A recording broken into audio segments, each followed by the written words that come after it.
خوش آمدید. آپ دیکھ رہے ہیں میزان کا دسترخوان اور علماء کے ساتھ یہ ہماری نشست انشاءاللہ. رضا بھائی آپ سے آغاز کرتے ہیں. پہلے تو ذرا کوئکلی ایک مختصر تبصرہ فرما دیجیے. آج ایک اور طاق رات ممکنہ شب قدر ہے, ان راتوں کے حوالے سے مختصر فرمائیے گا, پھر میں کچھ اور سوالات لوں گا. جی بسم اللہ الرحمن الرحیم. ظاہر ہے کہ کل بھی یہ بات آئی تھی کہ ایک اعتبار سے اگر آپ دیکھیں تو 23ویں شب کی بہت زیادہ تاکید آئی ہے, اور اس حوالے سے اعمال میں سورہ دخان کی تلاوت, سورہ عنکبوت کی تلاوت, سورہ روم کی تلاوت, سورہ قدر کی تلاوت, بہت تاکید آئی ہے کہ ان سوروں کی تلاوت کی جائے. غسل کے بارے میں اہتمام آیا ہے اور بہت ساری باتیں. تو ظاہر ہے کہ امکانی حد تک تو ظاہر ہے کہ ہر طاق رات جو ہے بہت اہم ہے. صحیح ہے. اور اس رات کی بھی ایک اہمیت ہے. تو پروردگار عالم سے دعا ہے کہ وہ ساری برکتیں جو آج کی رات اس نے اپنے بندوں میں تقسیم فرمائی ہیں, ہم سب کو بھی اس کا حصے دار قرار دے, اور ہم سب کو اس رات کی رحمتیں, اس رات کی برکتیں, اس رات کا فیض پروردگار عالم عطا فرمائے.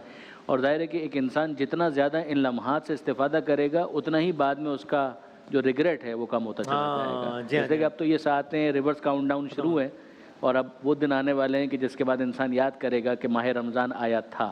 جی ظاہر ہے کہ جتنا زیادہ خوشگوار یادیں ہوں کہ انسان اس کو یاد کر کے کہہ سکے کہ ہاں میں نے ان راتوں میں تلاوت قرآن کی تھی, ان راتوں میں نے قیام کیا تھا, ان راتوں میں پروردگار سے راز و نیاز کیا تھا, مناجات کی تھی, اتنی ہی یہ یادیں خوشگوار ہوتی چلی جائیں گی. مفتی صاحب یعنی بس ایک دو دن میں الوداع ماہ رمضان کی صدائیں بلند ہونا شروع ہو جائیں گی. بسم اللہ الرحمن الرحیم. بالکل, بہت وقت تو بہت قلیل ہے لیکن بہت قیمتی بھی ہے, اور خاص طور پہ 23ویں شب کے حوالے سے اور 25ویں شب کے حوالے سے تو باقاعدہ علامہ جلال الدین سیوطی صاحب رحمۃ اللہ علیہ نے لکھا ہے کہ جو دیگر کتابیں تھی توریت, زبور, انجیل, وہ ان راتوں میں اتری تھی, یعنی وہ بھی طاق راتوں میں اتری تھی, اور طاق راتوں میں سے 23 اور 25 کے حوالے سے اقوال موجود ہیں. اچھا. تو اس اعتبار سے دیکھتے ہیں تو اللہ تبارک و تعالیٰ کے نزدیک گویا کہ یہ راتیں, صحیح ہے, ایک تو وہ گھڑی جس میں خاص قرآن اترا, صحیح ہے, لیکن اللہ کے جو دیگر کتابیں تھیں وہ بھی انہی باقی راتوں میں ہی ہیں. تو لہٰذا ممکنہ ہوتے ہوئے بھی کم نہیں جانے اس کو, بلکہ اللہ تبارک و تعالیٰ کے کلام سے, اللہ تبارک و تعالیٰ کی رحمتوں سے ان لمحات کی ایک خاص نسبت. صحیح ہے. مطلب کوئی قدردان ہو تو اس کی قدر کرے, تڑپ ہو, طلب ہو, اور اس طلب اور تڑپ سے اگر وہ اس رات کو اللہ تبارک و تعالیٰ سے مانگ لے تو میں سمجھتا ہوں اس کو مل جائے گی, اور جو اس کو مل گئی اس کا بیڑا پار ہے. وہ سوچ نہیں سکتا کہ دنیا میں اور آخرت میں اس پر اللہ تعالیٰ کا کتنا کرم ہوگا. سبحان اللہ, صحیح, کتنا کرم ہوگا. اور مفتی سہیل صاحب, میں مطلب بہت عاجزی سے اور اللہ تعالیٰ کا بہت شکر ادا کرتے ہوئے بات کہتا ہوں کہ میں ذاتی طور پر ایسے 1 2 نہیں 5 10 نہیں, ان سے زیادہ بڑی تعداد میں ایسے لوگوں کو جانتا ہوں الحمدللہ, جنہوں نے اس نشریات کے بعد قرآن مجید کو ترجمے کے ساتھ باقاعدہ پڑھنا شروع کیا. الحمدللہ. تو اس لیے میں چاہوں گا کہ یہ بڑے آئیڈیل دن ہے کہ آپ لوگ ایک بار پھر اگر یہ اس حوالے سے ہماری رہنمائی فرمائیں کہ شب نزول قرآن کو جہاں منا رہے ہیں, اس کا جشن بھی, اس کی فضیلتیں بھی, تو اس سے زیادہ بہتر شب یا دن کون سا ہوگا یہ طے کرنے کا. کیا اگلے سال کے لیے شیڈول بنا لیں, جیسے رضا بھائی نے لاسٹ ٹائم کہا تھا دن میں 1 پیج, یہ وہ مطلب میں تو اپنے لیے کہہ رہا ہوں سب سے پہلے, باقی تو آپ تو اس حوالے سے فرمائیے گا. میں چاہتا بسم اللہ الرحمن الرحیم. صلی اللہ علیہ وآلہ وصحبہ وبارک وسلم. دیکھیں وسیم بھائی, بات یہ ہے کہ ان آخری اشروں کی طاق راتوں میں کچھ تو ہے کہ جس طرح قبلہ مفتی صاحب نے فرمایا کہ 23 اور 25 جو شبیں ہیں ان طاق راتوں میں تورات, انجیل اور زبور جو ہے نازل ہوئیں. اچھا, قرآن کریم کی روایات میں بھی ملتا ہے ان راتوں کے حوالے سے. صحیح ہے. تو یہ بات ہے کہ 27ویں شب چونکہ زیادہ روایات موجود ہیں, ہم اس میں زیادہ کوشش کرتے ہیں, لیکن ان راتوں کو ہلکا نہیں لینا. ان راتوں میں بھی پوری کوشش کر کے ہمیں اللہ تعالیٰ کی بارگاہ میں قرب حاصل کرنا ہے. یہ بات طے ہے, چند باتیں طے نہیں ہوتی, کچھ باتیں طے ہوتی ہیں. یہ بات طے ہے کہ یہ 21ویں شب اور 23ویں شب اب دوبارہ نہیں آئے گی, اس رمضان میں دوبارہ نہیں آئے گی. اور آئندہ آنے والا رمضان ہماری زندگی میں آتا ہے یا نہیں آتا ہمیں کچھ نہیں پتا. تو وقت کم ہے, لیکن میں سمجھتا ہوں کہ ہمارے لیے گولڈن اپرچونٹی ہے, ہمارے لیے بڑا ایک سنہرا موقع ہے کہ ہم ان راتوں میں نزول قرآن کے حوالے سے قرآن کی اپنی قرآن کے ساتھ نسبتوں کو جوڑ لیں، کیونکہ یہ ماہ رمضان اور قرآن یہ لازم و ملزوم ہے۔ اسی مہینے میں قرآن نازل ہوا، شہر رمضان الذی انزل فیہ القرآن، رمضان کی نسبت قرآن سے، اور یہ دونوں کے دونوں اللہ تعالیٰ کی بارگاہ میں شفاعت کرنے کے لیے آئیں گے۔ تو میں یہ کہتا ہوں کہ ان راتوں کی نسبت سے، نزول قرآن کی نسبت سے آپ یہ عہد کر لیں۔ میں نہیں کہتا کہ روزانہ پارہ پڑھیں، میں کہتا ہوں کہ 10 آیت کریمہ پڑھ لیں۔ آقا علیہ السلام کی حدیث ہے کہ جس نے رات میں 10 آیت کریمہ پڑھ لی، اللہ تعالیٰ اس رات لم یکتب من الغافلین، اسے غافلین میں شمار نہیں فرمائے گا، اس کا شمار عبادت گزاروں میں ہوگا۔ ترجمہ اور تفسیر جو آپ کو صحیح لگے آپ اسے پڑھیں، آپ دیکھیں کہ آپ کی زندگی میں ایک عملی انقلاب کیسے آتا ہے، یہ پڑھ کر دیکھیں۔ سبحان اللہ، کیا کہنا ہے۔ اور اگر وہ کہہ رہے ہیں کہ شفاعت کا ذریعہ بنے گا انشاءاللہ، تو میں نے یہ بھی سنا، یہ بھی ٹھیک ہے کہ اگر اس کتاب کو اگنور کیا گیا تو یہ شکایت کی وجہ بھی بنے گی، کہ شکایت کرو اکرام مجید کہ مجھ سے جو کام لینا چاہیے تھا میری قدر نہیں کی گئی، یہ بھی ٹھیک ہے؟ بالکل، اور میں آپ کی خدمت میں عرض کروں، اس سلسلے میں تو حدیث موجود ہے کہ میدان قیامت ہوگا۔ ایک تو پیغمبر اکرم کا شکوہ وہ تو خود قرآن مجید کے اندر ہے کہ حضور فرمائیں گا ان قوم اتخذوا ھذا القرآن مہجورا، کہ میری قوم نے اس قرآن کو مہجور یعنی ترک کر دیا، اس پر عمل نہیں کیا، اس کو سمجھا نہیں، اس کو اپنے سے دور کر دیا۔ پھر اس کے بعد یہاں تک ملتا ہے کہ 3 وہ ہیں کہ جو میدان قیامت میں شکوہ کریں گے۔ اچھا، ایک پروردگار عالم کی کتاب، خدا کی کتاب یہ قرآن مجید، کہ لوگوں نے مجھے جزدان میں لپیٹ کر رکھ تو دیا تھا مگر کھول کر پڑھنے کی اور سمجھنے کی کوشش نہیں کی۔ دوسرا جو شکوہ ہے وہ مسجد کی طرف سے، اتفاق سے آپ دیکھیں جو شہر کی نشریات جو پہلے ہو رہی تھی اس میں سوال بھی آیا تھا کہ مسجد خدا کا گھر، اس بات پر شکوہ مسجد کی طرف سے ہوگا کہ میں محلے میں ایک عمارت کی صورت میں تو تھی لیکن یہ کہ کوئی نماز پڑھنے کے لیے نہیں آتا تھا۔ اور تیسرا صاحب علم، عالم دین کہ موجود ہو اور لوگ اس سے استفادہ نہ کریں، تو یہ پروردگار عالم کا شکوہ ہے۔ اگر آپ اجازت دیں، علامہ طالب جوہری صاحب کا ایک جملہ قرآن مجید کے حوالے سے مجھے یاد آیا، استاد تھے، وہ فرمایا کرتے تھے کہ ماں اپنی اولاد سے اتنی محبت نہیں کرتی، باپ اپنے بچوں پر اتنا شفیق نہیں ہوتا جتنا اللہ کی کتاب اپنے پڑھنے والوں سے محبت کرتی ہے اور جتنی شفقت فرماتی ہے۔ سبحان اللہ، کیا کہنا ہے آخری۔ بے شک وسیم بھائی، یہ جو لمحات ہیں کتنے قیمتی ہیں، علماء کرام سے ابھی مفتی صاحب سے بھی آپ نے سنا ہے۔ اب 2 طرح کے رویے اور لوگ ہیں، یا غفلت میں ہیں، معصیت میں ہیں، نافرمانی میں ہیں، دوستوں میں ہیں، یا پھر ذکر اللہ میں ہیں، تلاوت میں ہیں، قرآن سے جڑے ہوئے ہیں، عبادت میں ہیں۔ ایک ساتھ تو ہے وہ لمحہ جس کو ہم ڈھونڈ رہے ہیں، تو اس ساتھ میں آپ کس کیفیت میں ہے وہ آپ کو مل جائے گی۔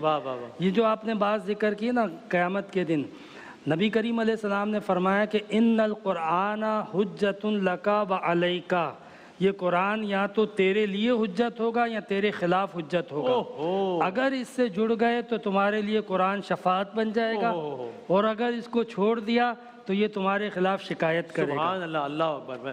مزید آگے بات کریں گے انشاءاللہ۔ کہوں گا کہ خدا کے واسطے قرآن کو جزدان میں لپیٹا ہوا نہ رکھیں، نکالیں، روزانہ پڑھا کریں۔ سبحان اللہ تعالیٰ اس ممکنہ شب قدر میں قرآن کو ہمارے لیے باعث نجات اور باعث شفاعت بنائے انشاءاللہ۔ بریک کے بعد حاضر ہوتے ہیں۔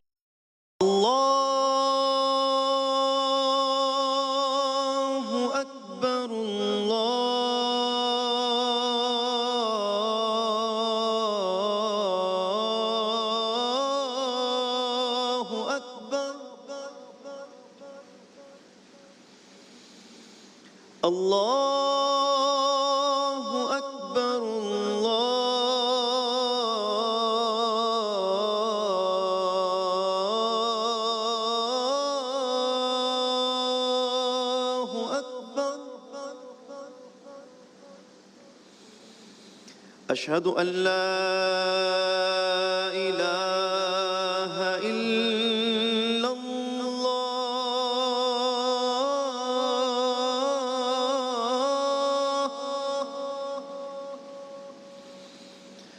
أشهد أن لا إله إلا الله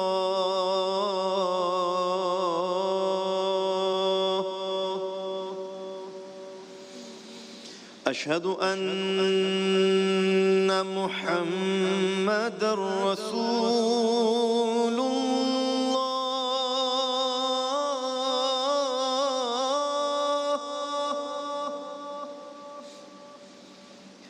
أشهد أن محمد رسول الله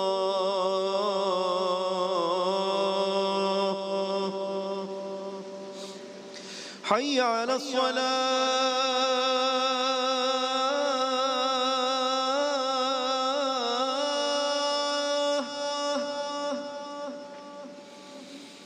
حي على الصلاة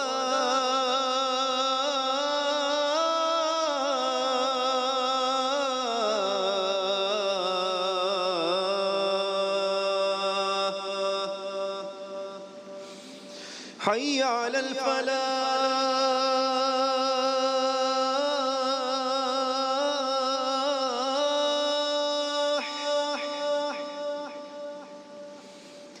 حي على الفلاح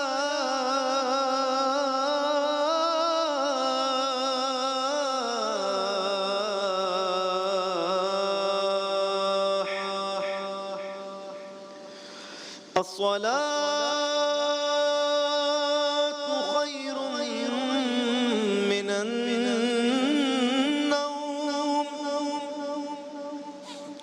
الصلاة خير من النوم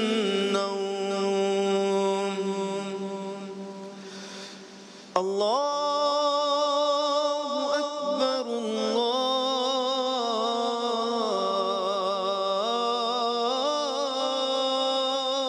الله أكبر لا إله إلا الله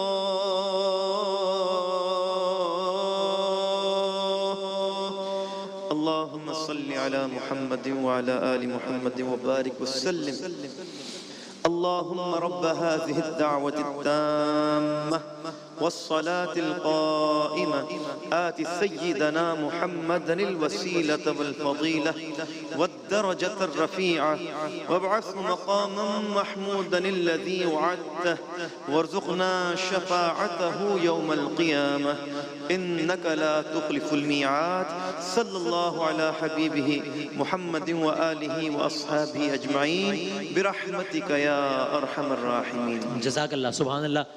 جناب محمود حسین اشرفی صاحب اذان فجر خوبصورت انداز میں دینے کی سعادت حاصل کر رہے تھے، اور یوں ہماری ایک اور خصوصی نشریات الحمدللہ ممکنہ شب قدر کے عنوان سے اپنے اختتام کو پہنچی، اور سب نے الحمدللہ 23واں روزہ اختیار کر لیا. اللہ تعالیٰ سے اس نشریات کے آخر میں دعا کہ باراللہ آج اس پوری نشریات میں جہاں جہاں جو بھی جس انداز سے بھی اس نشریات سے ایک لمحے کے لیے بھی متصل رہا ہے، اور جو دعائیں مانگی گئی ہیں کی گئی ہیں، اللہ تعالیٰ اپنے حبیب سرکار دو عالم صلی اللہ علیہ وآلہ وسلم کے صدقے اور آج کی رات کی نسبت کے ممکنہ شب قدر، ممکنہ نزول قرآن اس کتاب کے صدقے میں اللہ تعالیٰ سب کی حاجات کو پورا فرمائے انشاءاللہ. تو اس نشریات کا اختتام دعا سے کرتے ہیں، اور 2:15 بجے ملیں گے آپ سے انشاءاللہ بشرط صحت و سلامتی و زندگی. اور اس سے بہت لوگوں نے پوچھا ہے، اس لیے میں عرض کر دوں کہ کوئی ایسا کوئی وہ سنجیدہ معاملہ نہیں ہے، یہ ویسے ہی چھوٹی موٹی چوٹ لگ گئی تھی، تقاضا تھا اس لیے میں نے اس کو بینڈیج کروا لیا تھا، تو وہ ایسا کوئی معاملہ نہیں ہے. آئیے دعا سے اختتام کرتے ہیں. وَظَنُّونِ إِذْ ذَهَبَ مُغَاضِبًا فَظَنَّ أَن لَّن نَّقْدِرَ عَلَيْهِ فَنَادَىٰ فِي الظُّلُمَاتِ اللَّا إِلَٰهَ إِلَّا أَنتَ سُبْحَانَكَ إِنِّي كُنتُ مِنَ الظَّالِمِينَ فَاسْتَجَبْنَا لَهُ وَنَجَّيْنَاهُ مِنَ الْغَمِّ وَكَذَٰلِكَ نُنجِي الْمُؤْمِنِينَ. اللہ تعالیٰ سب کے غموں کو دور فرمائے انشاءاللہ بشرط صحت و سلامتی و زندگی. 2:15 بجے ملتے ہیں آپ سے انشاءاللہ.